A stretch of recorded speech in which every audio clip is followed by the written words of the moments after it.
So hey everyone, how are you all? I hope you are all good. I will talk to you CTET qualify. आज मैं आपसे बात करूंगी CTET के बारे में।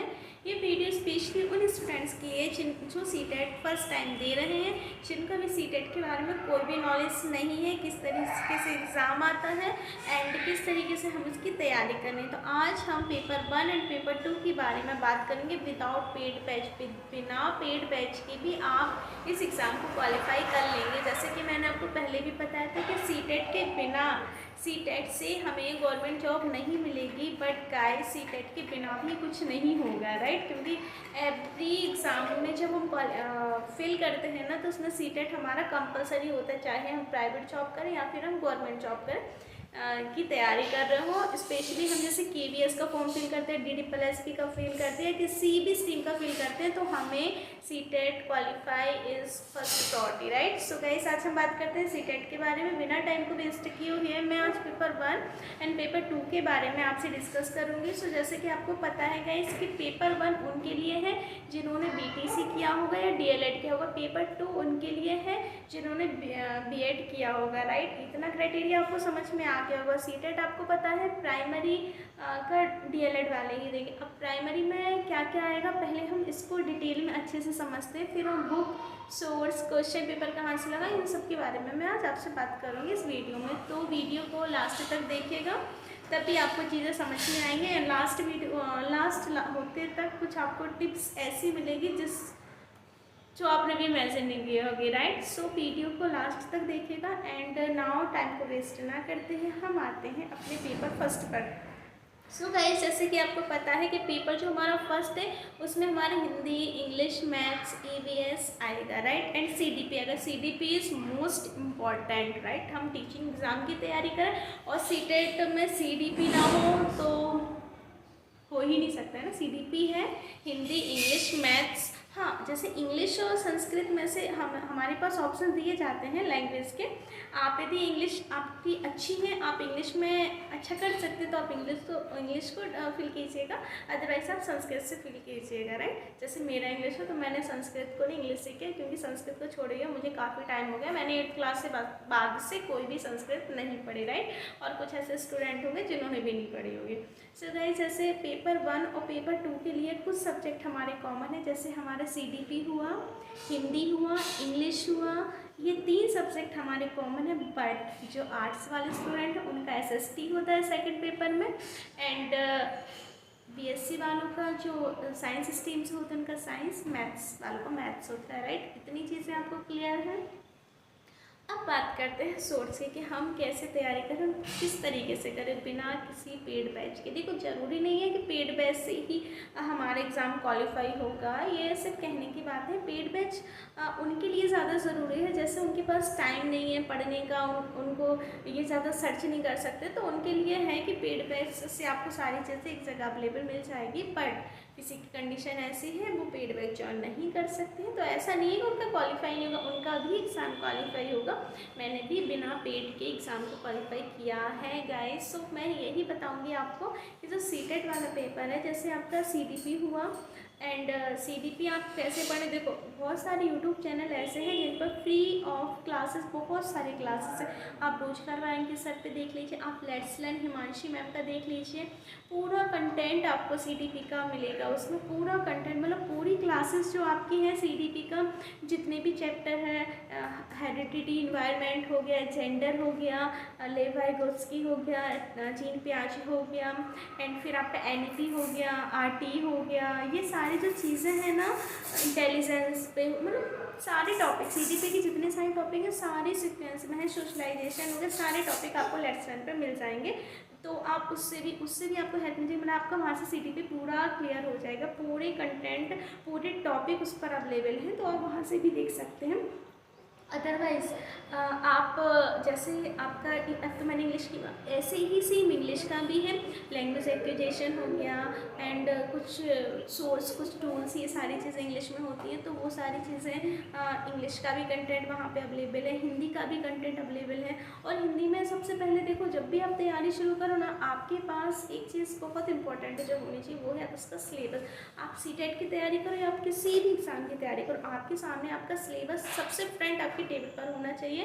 मीन्स टू से जब भी आप किसी एग्ज़ाम की तैयारी कर रहे हो आपके पास इसका सिलेबस होना ही चाहिए। सिलेबस होगा तो आपको एक्चुअल में पता होगा कि हमें कौन सी चीज़ें पढ़नी है, कौन सी चीज़ें हमें नहीं पढ़नी है। क्योंकि काफ़ी चीज़ें ऐसी होती हैं जो हमारे KVS में उसको लेंदी तरीके से दिया गया है, फिर अदर जो एग्ज़ाम है उसमें, बट सीटेट का थोड़ा सा अलग क्राइटेरिया, राइट। एंड आपको इसमें सारे जो भी सब्जेक्ट हैं उनकी आपको पेडोलॉजी भी पढ़नी पड़ेगी, वो भी अवेलेबल है यूट्यूब पे। बस कहीं से भी पढ़िए, एक जगह से पढ़िएगा और उस एक जगह से पूरा कंप्लीट कीजिए। ऐसा नहीं आधा इससे पढ़ लिया आधा उससे हाँ, सब्जेक्ट की नॉलेज आपको है और आपका अंडरस्टैंडिंग लेवल क्या है, आपको किस टीचर का अच्छे से समझ में आता है। क्या पता मुझे हिंदी किसी का समझ में आता है, आपको इंग्लिश किसी और का समझ में आता है, तो वो आपकी चॉइस है, वो आप अपने अकॉर्डिंग देख सकते हैं। अब जैसे EVS की बात करूँ तो EVS में भी बहुत छोटे छोटे टॉपिक दिए हैं। मीन्स टू से आपने 5th जो प्राइमरी वाला सेक्शन होता है, प्राइमरी क्लासेस की जो बुक्स भी देखोगे ना, EVS के सारे टॉपिक आपको EVS के उसमें मिल जाएंगे। जैसे वाटर हुआ और काफ़ी सारी चीज़ें हैं, तो वो सारी चीज़ें आपको EVS में ही मिल जाएगी। और मैथ्स तो है ही, मैथ्स ही जो अर्थमेटिक होता है, जो अलजेब्रा होता है, वही सारी मैथ्स है। तो मैंने बात कर दी CTP की, बता दी आपको हिंदी एंड इंग्लिश के बारे में भी आपको बता दिया। संस्कृत का भी होगा तो है उसमें, आप देख लीजिएगा। हाँ, अदर सचिन अकेडमी पर भी है, तो काफ़ी अच्छा पढ़ाता हूँ सर, वहाँ पे भी देख सकते हैं। ये तो वही फर्स्ट पेपर के बाद फर्स्ट पेपर का मैंने आपको बिल्कुल बता दिया। हाँ, आपके पास NCERT बुक है तो NCERT बुक से भी आप कवर कर सकते हैं, राइट। अब बात करते हैं हम सेकेंड पेपर के बारे में। Just wait.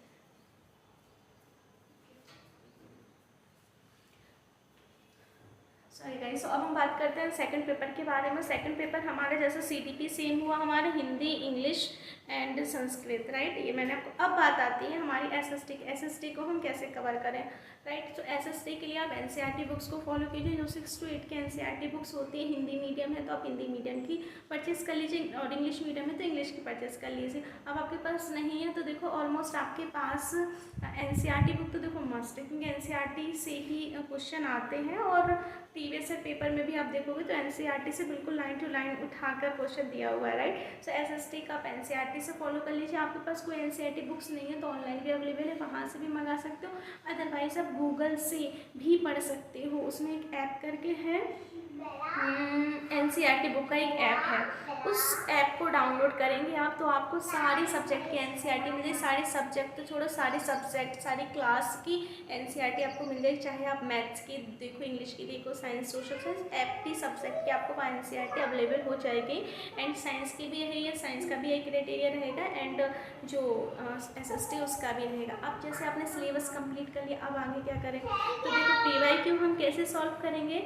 CTET की वेबसाइट पर खुद बहुत सारे प्रीवियस ईयर पेपर हैं जो भी लास्ट ईयर हो चुके हैं इतने सालों से, चाहे वो ऑनलाइन हो या ऑफलाइन, सारे पेपर्स अवेलेबल है, तो आप वहाँ से भी देख सकते हो। अब वहाँ से प्रीवियस ईयर जब पेपर आप देखोगे ना तो आपको काफ़ी सारी नॉलेज वहाँ से मिल जाएगी कि किस तरीके से क्वेश्चन आते हैं, किस तरीके से हम क्वेश्चन को सॉल्व करते हैं। सो गाइस, जैसे प्रीवियस ईयर पेपर हो गए तो आपने जैसे CTET की वेबसाइट पर जाकर भी आप देख सकते हो, वहाँ पे भी सारे पेपर अवेलेबल मिल जाएंगे, चाहे पेपर 1 हो या पेपर 2 हो, ऑल पेपर अवेलेबल से प्रीवियस ईयर पेपर के। प्रीवियस ईयर पेपर को जब आप खुद सॉल्व करेंगे ना, खुद देखेंगे तो आपको खुद ही पता चलेगा कि किस तरीके से क्वेश्चन आते हैं। CTET का पेपर अंडरस्टैंडिंग बेस्ड है, कंटेंट बेस्ड नहीं है, ये चीज़ आपको पता होनी चाहिए। CTET का जो क्वेश्चन आते हैं वो एक्चुअल नहीं आते, वो पेडोलॉजी बेस्ड आते हैं। मीन्स टू से आप इस तरीके से सॉल्व कीजिएगा क्वेश्चन को कि आप टीचर हैं और आपके सामने यदि ऐसी सिचुएशन आ जाती है तो आप उसको कैसे सॉल्व करेंगे, राइट। तो इन चीज़ों को ध्यान में रखना ही पड़ता है क्योंकि पेडोलॉजी बेस्ड है ना। तो फिर यही सारी चीज़ें हैं कि एवरी सब्जेक्ट की आपको पेडोलॉजी भी पढ़नी, वो भी सारी चीज़ें अवेलेबल है।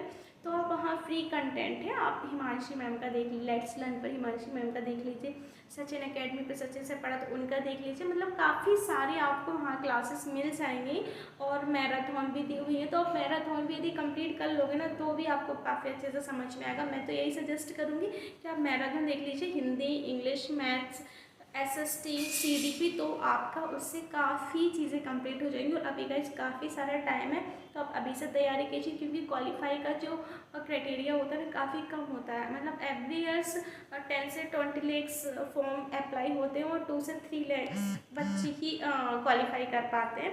तो अभी से आप अपनी तैयारी को स्टार्ट कीजिए। मैंने सारी चीज़ें आपको फ्री ऑफ कॉस्ट बताई हैं, आपका कोई भी पैसा वेस्ट नहीं होने वाला है इसमें कि लोग कहते हैं कि पेड बैच से ही होगा, ऐसा नहीं है। आप बिना पेड बैच के भी आप काफ़ी अच्छे से तैयारी कर सकते हो, एग्ज़ाम को क्वालिफाई कर सकते हैं। अब गाइस बात आती है, हमने प्रीवियस ईयर भी देख लिया, अब हमने पढ़ भी लिया, अब इसके बाद हम मॉक टेस्ट कहाँ से लगा। हाँ, मॉक टेस्ट के लिए आपको थोड़ा सा लेना पड़ेगा, टेस्ट बुक पर भी आता है। तो टेस्ट बुक पर क्या है कि काफ़ी सारे एग्ज़ाम का मिल जाता है।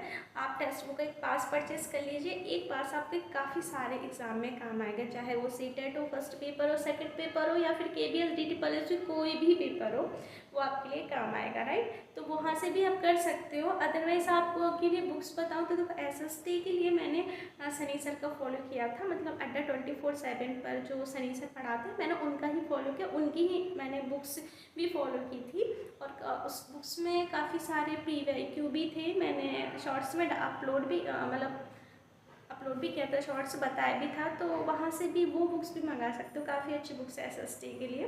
तो मैं जैसे आर्ट्स बैकग्राउंड से भी रही हूँ, तो मेरा एसएसटी था, तो काफ़ी अच्छी बुक लगी मुझे वो, क्योंकि ऑल पीवाई के उसमें एक साथ में लगा, सेकंड पेपर था और बीएड वालों के लिए सेकंड पेपर है, बट मैं फर्स्ट भी मैंने दिया था, क्योंकि इससे पहले हुआ था वो फर्स्ट ही हुआ था। ये अभी क्राइटेरिया चेंज हुआ है 1-2 साल पहले कि अब हम बीएड वालों को प्राइमरी से हटा दिया गया, राइट। सो ये मैंने सारी चीज़ें आपके सामने डिस्कस कर दी। पेपर 1 हो या पेपर 2, चाहे किसी भी सब्जेक्ट के बारे में, चाहे वो आपका CBT हो, हिंदी हो, इंग्लिश हो, मैथ्स हो, या फिर आपका सेकंड पेपर का SST हो, साइंस हो, राइट। सो मैंने सारी चीज़ें आपके बारे में इस पेपर के बारे में पहले सारी चीज़ें आपसे क्लियर कर दी। अब बात करो निगेटिव मार्किंग, कोई भी निगेटिव मार्किंग नहीं है गाइस, आपको क्वेश्चन नहीं भी आ रहा है तो भी आप कर सकते हो, राइट। हाँ, बट एक चीज़ याद रखो, निगेटिव मार्किंग तो नहीं है, बट हिंदी हुआ, इंग्लिश हुआ, इसमें पैसेज आते हैं, पैसेज की रोज़ प्रैक्टिस करो, क्योंकि पैसेज हमारे एक जैसे नहीं आते। क्वेश्चन रिपीट हो सकते हैं बट पैसेज रिपीट नहीं होता। अनसीन पैसेज इंग्लिश का हो या फिर हिंदी का हो या फिर संस्कृत का, आप रोज़ एक पैसेज को सॉल्व कीजिए, पैसेज से क्या होगा, अंडरस्टैंड होल्ड होगी, राइट, जितना।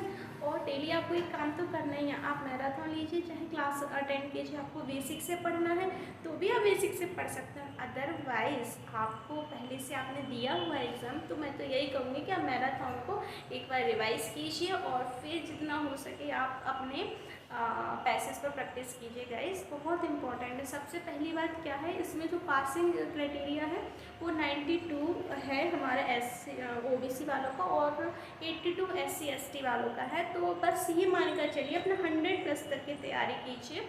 आप एवरी जैसे 31 पार्ट जो होता है, जैसे हिंदी, इंग्लिश, मैथ्स, हिंदी हुआ, इंग्लिश हुआ, मैथ्स हुआ, CDP हुआ, EVS हुआ, 5 सब्जेक्ट 30 मार्क्स के होते हैं। तो 30 में से आपके 20 भी आते हैं ना, तो भी आप इस एग्ज़ाम को क्वालिफाई कर लोगे। एवरी पार्ट्स में आपके 20 मार्क्स आने ही आना चाहिए। तो 100+ को लेकर तैयारी कीजिए, मे बी कि 100 तक तो आए जाए। आपको बस एग्ज़ाम क्वालिफाई करना है, आपको कोई मेरिट में नहीं जाना है, क्योंकि जब भी आप कोई फॉर्म फिल करेंगे ना, तो सिर्फ आपसे यही पूछा जाएगा कि आप क्वालिफाई है या नहीं। तो बस यही था सीटेट का क्राइटेरिया, निगेटिव मार्किंग बिल्कुल भी नहीं है। तो बेझिझक बिल्कुल तैयारी कीजिए, टाइम निकलता जाएगा। देखिए कल से नवंबर स्टार्ट हो जाएगा, सॉरी कल के बाद से नवंबर स्टार्ट हो जाएगा, नवंबर, दिसंबर, जैन, राइट। तो हमारे पास इतना ज़्यादा भी टाइम नहीं है। एंड जो फीमेल्स होंगी, हाउस वाइफ्स होंगी, वर्किंग वुमेंस होंगी, तो समझ ही सकते होंगे टाइम कैसे भागता है। तो अभी से अपनी तैयारी स्टार्ट कीजिए, बिना पेड बैच के भी मैंने आपके सामने सारी चीज़ें बता दी। आप काफ़ी अच्छे तरीके से, यदि आप आज से भी तैयारी स्टार्ट करेंगे ना अपना, तो भी आप कर लेंगे। बस रोज़ एक पैसेज को सॉल्व कीजिए और अपनी मैराथन को पढ़िए। जो सेकंड थर्ड टाइम दे रहे हैं वो बस रिवीजन फोकस कीजिए, क्योंकि हम लिख बहुत साल लेते हैं, हम बहुत सारे नोट्स भी बना लेते हैं, बट हम रिवीजन नहीं करते। रिवीजन इज़ मोस्ट इम्पॉर्टेंट की ऑफ सक्सेस, राइट। रिवीजन बहुत इंपॉर्टेंट पार्ट है, सो रिवीजन कीजिए। एंड आई होप गाइस आपको चीज़ें समझ में आ गई होंगी। एंड कोई और रिक्वायरमेंट हो, कोई और बात हो, कोई और क्वेश्चन हो जो आपको पूछना हो, तो प्लीज़ कमेंट में लिख दीजिएगा, मैं आंसर करने की कोशिश करूँगी। एंड लास्ट वीडियो का इतना अच्छा रिव्यू आया उसके लिए thank you so much guys. So मिलते हैं हम नेक्स्ट वीडियो में, है ना, किसी नए टॉपिक को लेकर। मैं बात करूँगी प्री वाईक्यू को लेकर, राइट। प्री वाईक्यू कितना इम्पोर्टेंट है हमारे लिए। तो नेक्स्ट वीडियो वॉच करना ना भूलें। एंड अच्छा लगा तो like, comment, subscribe. Okay, thank you.